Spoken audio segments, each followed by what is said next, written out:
Iya ya. Ya, dan barangkali sedikit info juga nanti pastinya akan dijelaskan oleh para alumnus kita yang bekerja di luar negeri, diantaranya bagaimana sih proses mendapatkan jobnya hingga sampai hari ini bisa berkarir di luar negeri, dan gimana sih ya gambaran tempat kerja dan tugasnya nanti mungkin bisa disampaikan, dan selerinya ya upahnya itu yang didapat kira-kira berapa gitu. Yang jelas mungkin itu salah satu faktor juga ya, bisa jadi pemicu motivasi dan semangat untuk berkarir di luar negeri. Lalu yang nggak kalah pentingnya juga nanti mungkin bisa juga disampaikan tempat tinggalnya, lingkungannya, gimana caranya beradaptasi dengan tempat tinggal dan lingkungannya. Begitu ya para peserta dan juga para narasumber yang alumnus kita. Yang pertama kami persilahkan terlebih dahulu dari Mas Firman ya. Iya, Mas Firman Latif. Dipersilahkan untuk langsung saja bergabung bersama kita, bisa sharing bersama kita. Silakan Mas Firman. Terima kasih Ibu. Sama-sama Mas Firman. Apakah sudah terlihat presentasinya apa belum, teman-teman semuanya? Tamu undang semuanya. Ya, belum Mas.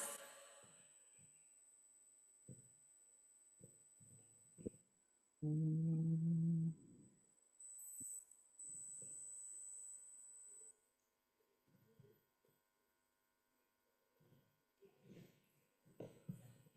Iya, sudah muncul Mas Firman untuk oh slide ya, baik presentasinya. Bu.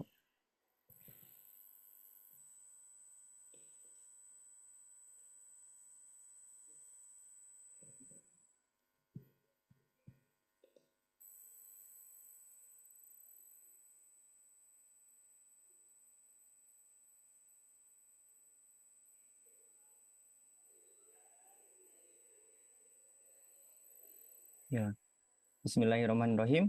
Assalamualaikum warahmatullahi wabarakatuh. Alhamdulillahirrahmanirrahim. Salam sejahtera untuk kita semua. Bapak, Ibu yang saya hormati, Bapak yang terhormat, Bapak Rektor Universitas Al-Irsyad, Bapak Sarwa MKes, dan Wakil Rektor 3, Ibu Yogi Madya Kebidanan, serta narasumber BP3MI, serta kemudian tamu undangan dari Bahana Inspirasi Muda, serta teman-teman semua lulusan Universitas Al-Irsyad Al-Islamiyah yang saya cintai. Mari kita panjatkan puji dan syukur atas nikmat Allah yang limpahkan sehingga kita bisa berkumpul dalam keadaan sehat pada kesempatan kali ini. Serta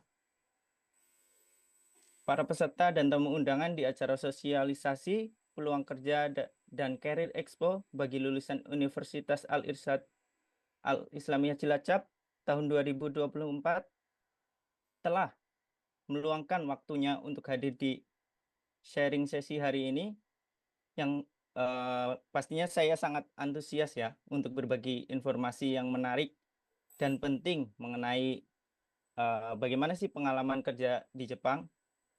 Dan topik ini sangat relevan untuk konteks kita saat ini.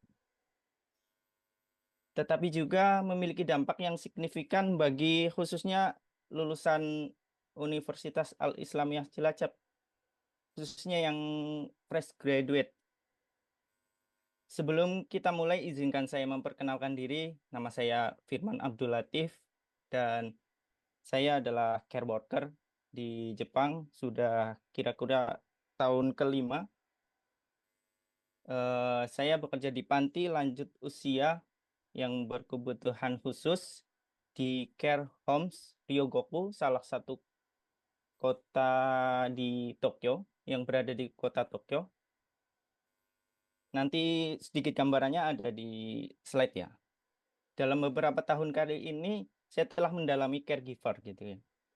Dan alhamdulillah tahun kemarin saya mendapatkan sertifikasi nasional dan lulus ujian negara. Jadi saya bisa bekerja di sini sampai saya bosan. Nah, pada presentasi ini nanti mungkin ada 3 poin yang saya tekankan ya. Yang pertama adalah pengalaman kerja dan hidup di Jepang. Yang kedua, bagaimana sih cara kita bisa bekerja di Jepang dan apa sih alasan harus atau paling enggak alasan penting yang bisa menjadi tujuan kita untuk bekerja di Jepang. Seperti itu.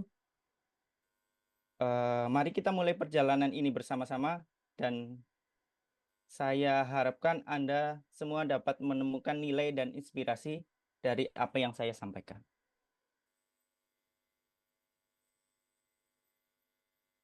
Eh, Kalau kata pepatah dari presentasi zaman dulu adalah tak kenal maka tak sayang gitu ya. Perkenalkan, nama saya Firman Abdul Latif, kota asal saya Banjarnegara. Lebih tepatnya sama kayak Abi Ahmad. Ya, Abi gitu. Dari dulu dipanggilnya Abi Ahmad. Di Jepang sejak tahun 2019, kemampuan bahasa Jepang itu N3, setara N3. Jadi kemampuan bahasa Jepang tuh ada N5, N4, N3, N2, N1. Dan yang paling tinggi N1. Kebetulan saya setelah lulus ujian tidak pernah ikut ujian bahasa Jepang lagi. Jadi mentok di N3. Serta saya bekerja sebagai caregiver atau care worker yang bersertifikat.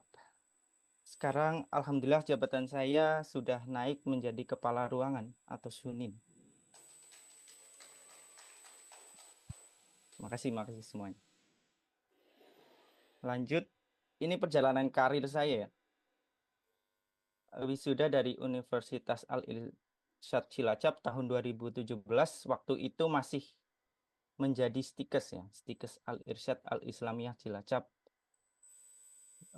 Wisuda D3, terus alhamdulillah setelah ada perjalanan lika-liku 2018 ikut pelatihan di LPK Bahana Inspirasi Muda Bandung selama kurang lebih 6 bulan.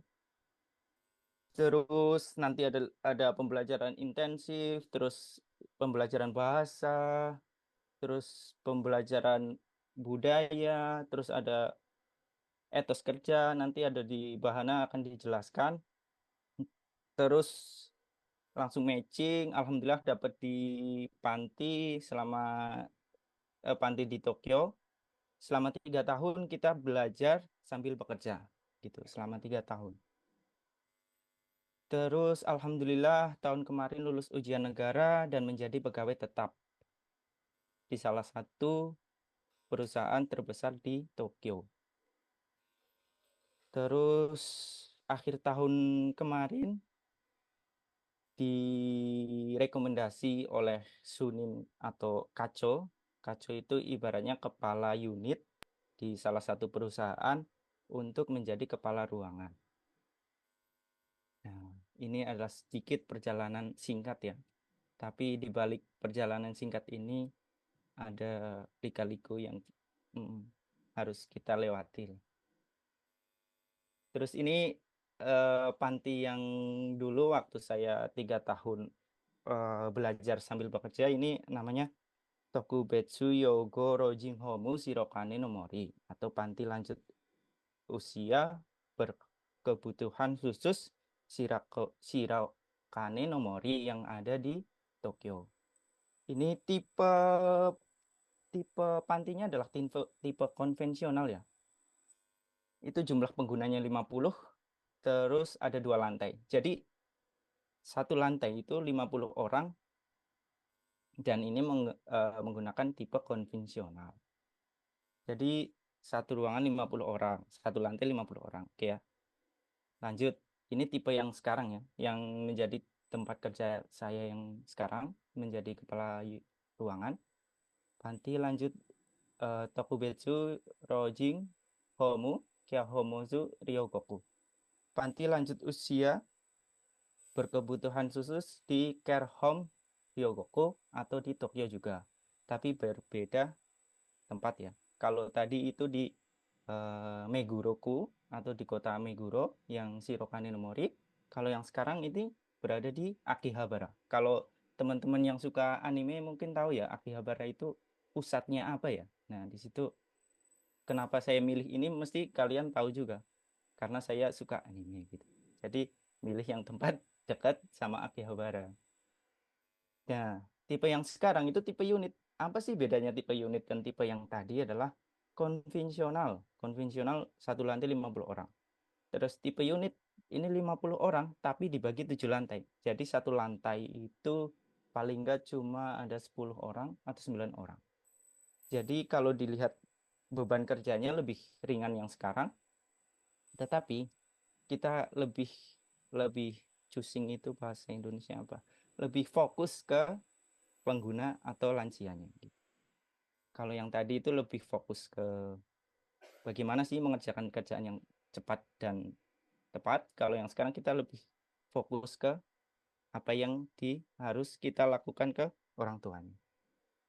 Jadi kita teman-teman udah tahu ya, ada dua tipe. Ini tipe gambaran umumnya ya, tipe konvensional dan tipe unit.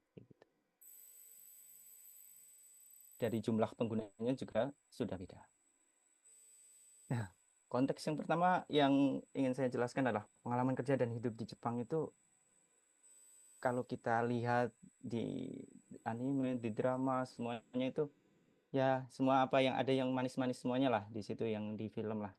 Tapi gimana sih pengalaman kerja yang saya sudah alami selama ini? Yang pertama, jadi jadi yang pertama itu ada setelah kita matching atau setelah kita terpilih untuk bekerja di Jepang, nanti setelah datang ke Jepang ada pelatihan 6 bulan bahasa Jepang di AOTS Shikeshi Nagoya. Ini Nagoya itu dekat sama Osaka ya. Jadi beda sama tempat kerjanya. Jadi selama 6 bulan pelatihan intensif lagi bahasa Jepang biar kita bisa lebih siap untuk bekerja di lapangan. Ini kebetulan bersama ketua panti dan wakil panti dulu.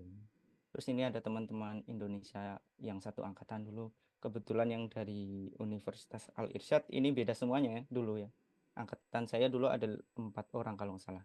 Itu terpisah semuanya. Ada yang di Osaka, ada yang di Nagoya, terus ada yang di daerah Ibaraki kalau nggak salah. Nah itu semuanya berbeda semuanya. Walaupun semuanya pelatihannya di Bahana Inspirasi Muda. Gitu. Ini teman saya, teman satu angkatan dulu. Terus setelah 6 bulan kita baru memulai bekerja itu kalau nggak salah ini pas Natal dulu ya kalau nggak salah ini penerimaannya. Kebetulan ini ada salah satu nurse atau perawat yang dari Indonesia ini, yang sebelah saya, sebelah kanan saya. Ini foto bersama Richicho atau pemimpin perusahaan yang sebelah kanan. Alhamdulillah selama saya memulai pekerjaan awal tahun pertama itu tidak ada yang namanya diskriminasi. Yang pertama itu tidak ada yang namanya harassment atau perilaku tidak baik atau apa gitu. Kalau misalkan ada suatu hal yang tidak enak atau tidak gaji dikurangin atau dipotong, itu pihak dari AOTS yang menaungi kita selama kita menjadi kandidat caregiver itu selama setahun 2 kali itu dia mengunjungi tempat kerja kita. Jadi gimana sih pekerjaan kalian sekarang gitu? Sudah mulai terbiasa enggak gitu? Kehidupan sehari-harinya bagaimana? Nah gitu. Ada namanya tuh mindang. Mindang itu kayak ibaratnya tatap muka gitu, tanya jawab gitu. Bukan masalah kehidupan saja, mulai pekerjaan, terus mungkin kalau yang ada dulu tuh ada masalah dengan orang Jepang itu juga bisa dijelaskan. Kalau alhamdulillah di tempat kerja saya tidak ada yang namanya masalah tentang seperti itu. Lanjut ya, ini tahun pertama, terus ini tahun kedua sudah mulai ikut ikut namanya itu kalau kalau di rumah sakit itu ibaratnya kayak apa ya? Pembagian unit lah. Kalau kebetulan saya ini di unit dulu itu pembagian unit tuh Jokuso itu bagi orang yang dekubitus di bagian belakang dikubitus lah, luka dikubitus. Nah, itu saya masuk di bagian itu. Jadi kita lagi evaluasi selama 1 bulan, gimana sih penggunaan dekubitus di lantai ini gitu. Apakah mulai membaik gitu. Terus tindak lanjutnya bagaimana gitu. Ini tahun kedua mulai masuk. Terus tahun kedua ini juga kebetulan kalau salah satu kegiatan yang pagi shift pagi itu kita mengajak jalan-jalan ya. Kebetulan ini kita ngajak ke atap gitu biar dosanya bisa kena penggunanya bisa kena matahari gitu. Ini kebetulan ada orang Indonesianya juga. Terus ini ada pelatihan-pelatihan. Kalau nggak salah ini pelatihan mengenai Ninjisho gitu. Ninjisho itu pengguna yang demensia ya. Kalau nggak salah ini ada pelatihan. Pelatihannya juga cukup intensif ya. Ada 6 bulan bisa sekali. Setiap 6 bulan kadang ada 2 kali juga. Nah ini kebetulan gambar selanjutnya. Yang kanan ini adalah saat jadi kalau ada pengguna yang ulang tahun atau apa kita juga harus merayakannya juga.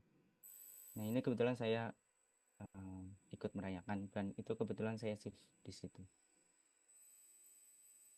Terus setiap tahun kalau di perusahaan saya ya, di For You Kai, kalau mungkin bahannya sudah menjalin kerjasama dengan For You Kai dari dulu ya. Penyambutan karyawan baru itu dari Indonesia itu sangat masif selama setiap tahun. Bahkan bahkan For You Kai itu setiap tahun tuh bukan dari Indonesia saja, dari Vietnam, Filipina, dan terakhir itu dari Spanyol itu juga mendatangkan pekerja. Karena For UK itu setiap tahun eh, kekurangan karyawan, tetapi selalu mengakuisisi atau mendirikan panti-panti baru. Selain dari kegiatan pekerjaan semuanya, unek-unek semuanya, saya juga mengikuti kegiatan olahraga ya. Kebetulan saya dulu dari zaman Stikes dulu juga ikut olahraga futsal ya. Bahkan dulu pernah sampai juara 2 ya dulu. Walaupun Pomnas juga gagal ya dulu. Sedikit nostalgia.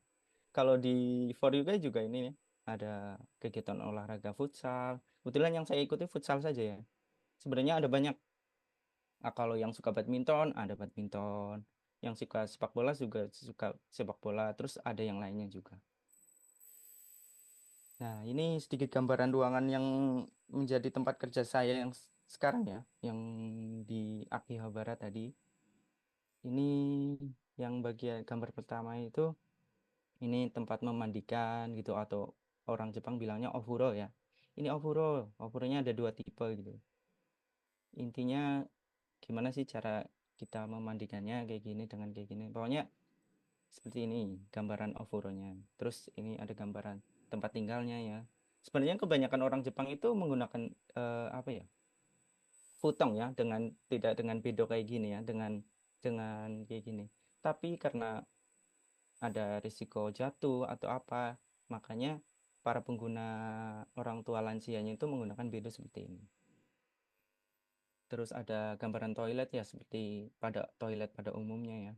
Mendai atau untuk cuci muka, terus ini dapurnya. Kebetulan yang menjadi eh, apa ya, menjadi tempat kerja yang sekarang saya adalah unit. Jadi kita intinya tuh pekerja caregiver itu kerjaan caregiver yang pertama tuh eh, memberi makan atau memberi makan dan memberi minum, eliminasi, membantu eliminasi ya. Yang pertama ke toilet dan buang air besar. Yang ketiga adalah ya ini membantuan apa ya memandikan gitu. Itu gambaran pekerjaan umumnya ada 3 poin itu. Terus mengenai gimana sih caranya agar bisa bekerja di Jepang? Yang pertama ini saya kutip dari BP3MI ya. Jadi persyaratan umumnya adalah bagi kandidat care worker itu batas maksimal sampai dengan 35 tahun. Terus care worker seperti saya, pendidikan D3 keperawatan, D4, S1, bahkan D3 non keperawatan juga bisa ikut menjadi care worker. Sebenarnya non keperawatan, jadi jangan berkecil hati ya. Kayak misalkan dari D3 farmasi atau D3 fisioterapi, jadi bisa ikut menjadi care worker ya.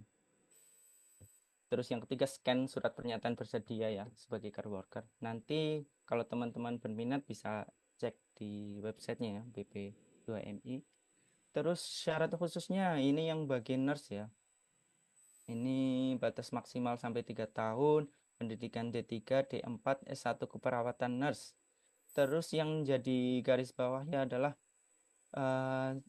pernah bekerja sebagai perawat sekurang-kurangnya 2 tahun. Jadi bagi yang apa ya namanya, fresh graduate, untuk menjadi PM perawat harus paling enggak 2 tahun bekerja sebagai perawat.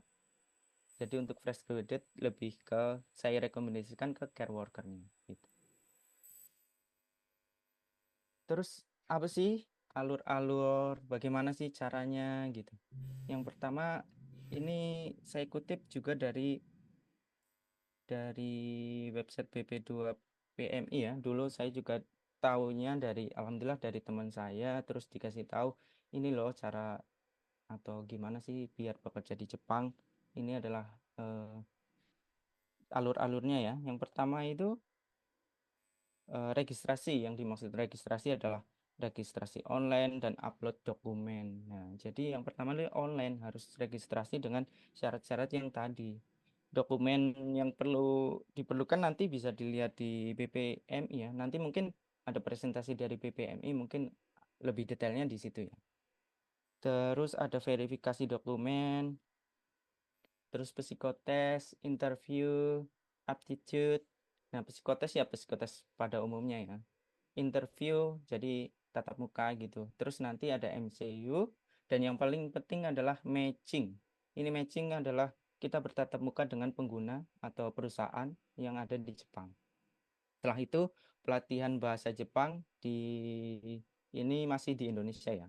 Terus sebelum berangkat ke Jepang ada MCU kedua, terus ada pra pengenalan di BP2MI ya. Terus langsung pemberangkatan ke Jepang. Setelah itu ada orientasi kerja dan belajar ujian. Jadi selama ini adalah alur-alurnya ya. Nanti teman-teman bisa lebih detailnya bisa lihat di website. Jadi jangan malu bertanya, jangan malu mencari, jangan malu apalagi mencoba. Itu yang Iya. paling pentingnya. Mas Firman, mohon maaf ini Iya, barangkali Bu. karena waktunya terbatas ya. Jadi Iya, mohon Bu. izin nih agak dipotong sedikit ya. Iya, Bu. Iya. Ini paling tinggal 2 slide lagi ya, Bu. Ini yang paling penting menurut saya adalah alasan bekerja di Oke. Jepang. Siap. Pilihan terbaik adalah yang pertama, gaji besar. Kesempatan bekerja sangat luas, pengalaman tantangan dan baru. Yang penting ini ya, yang harus kita garis bawahi adalah gaji yang besar nih, gaji yang perlu ya. Mungkin kelebihan program G2G nanti bisa dijelaskan ya nanti sama BP3MI kombinasi. Maaf. Ini gajinya paling enggak 100.000 sampai 200 yen. Jadi kalau di konvensi sekarang paling enggak 10 sampai 20 juta, bahkan lebih. Nah, itu sekitar Hmm. 10 sampai 20 juta. Untuk Bahkan bisa awal ya lebih. Mas Firman ya. Ini awal ya, Bu. Kalau untuk saya kepala ruangan bisa 2 kali lipat dari itu. Alhamdulillah, Masya Allah luar biasa. Ya, jadi pada Apalagi, melek nih. iya, Bu. Apalagi saya sudah di sini sudah bisa apa ya? Bersama keluarga ya, karena udah lulus ujian ya kemarin. Jadi saya bisa Masya mengundang Allah. keluarga, anak, istri. Itu keluarga intinya bisa Iya, mengajak ke sini dan hidup di sini. Jadi untuk apakah kalian tertarik gitu? ya, untuk yang sudah membawa keluarga, barangkali ada apa tambahan gitu Ada, Bu. Yang pertama, fasilitas. fasilitas tentu ada, Bu. Yang pertama dari pemerintah Jepang itu memberikan tunjangan, misalkan tunjangan satu anak itu hampir 2 juta setiap bulan. Setiap bulan satu Itu anak 2 juta. ya di luar gaji pokok yang tadi, yang 2 Ya, kali lipat dari gaji yang saya sudah lulus. ya. Terus ada tunjangan dari kota juga, masih ada juga tunjangan istri, karena istri nggak bekerja dapat 2 juta. Masya Allah, istri nggak bekerja dapat tunjangan juga. Iya, Bu, dapat tunjangan. Tuh, ya. luar biasa. Lalu untuk khususnya Mas Firman kan Muslim ya, Iya, terus Bu. istri juga Muslim. Apakah selama di Jepang ada kendala dalam menjalankan ibadah sebagai Hmm, seorang Muslim Tentu atau saja baik-baik tidak ada, aja Bu. so far? Tidak ada, Bu. Di sini kebetulan saya sebenarnya tinggal di daerah Chiba ya, itu di pinggiran kota Tokyo. Kebetulan ada masjid, masjid dekat dua eki lah. Kalau eki itu 2 stasiun dari sini gitu, paling enggak 30 menit Hmm, masjid. Terus kendala Muslim paling ya makanannya kita jadi harus lebih pilih-pilih ya. hati-hati. Lebih aware, ya Masya Allah. Jadi itu kan jadi info tambahan buat Iya, Bu. keluarga, orang tua, para peserta. Barangkali namanya orang tua kadang kan keberatan putra-putrinya ke luar negeri. Nah nanti bisa disampaikan ini info-info penting dari Mas Firman. Iya, Mas Firman ini ada salam dari Abi Ahmad, Bu Yogi, Miss Lia. Di sini juga ada Pak Rektor ya. Waalaikumsalam warahmatullahi wabarakatuh. Jadi Iya, luar kepengen biasa. ke universitas lagi, pengen Ya, balik ya nanti insya Allah. siap-siap. Semoga kita ada rezeki bisa Siap, Bu. berkunjung ke kampus Universitas Aisyah Cilacap ya, kembali mengenang masa-masa lalu gitu ya, Mas Ya, Firman ya. jadi terima kasih untuk semuanya. Sama-sama, Assalamualaikum mungkin warahmatullahi bisa wabarakatuh. sedikit kalimat dengan bahasa Jepang dong, Mas Firman. Selamat pagi, sukses buat alumni Universitas Al Irsyad Cilacap. Monggo. Minasan, arigatou gozaimasu. Kore kara gambatte kudasai. Ya. Arigato. Salam ya buat istri dan juga putranya Mas Firman. Sukses Ya, Bu. selalu. Semoga Mas Firman dan keluarga selalu diberikan kemudahan segala urusan dalam kebaikan, selalu dalam perlindungan Allah Subhanahu wa taala. Sukses untuk Mas Firman dan keluarga. Kita berikan tepuk tangan untuk Mas Firman. Salam buat keluarga Mas Firman.